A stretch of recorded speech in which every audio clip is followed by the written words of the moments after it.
রমজান করেছ তুমি বছরের সেরা গুনাহগারদের জন্য এ মাসে উসিলা ঘুরে যেতে হবে গো চুলি তুলে দিতে হবে গো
আমার দিনদার ইমানদার নেককার আল্লাহ ভাইরা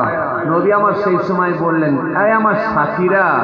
ওই প্রথম ব্যক্তি যার মাথায় করাত চালানো হচ্ছিল, লোকটি কি অন্যায় করেছিল,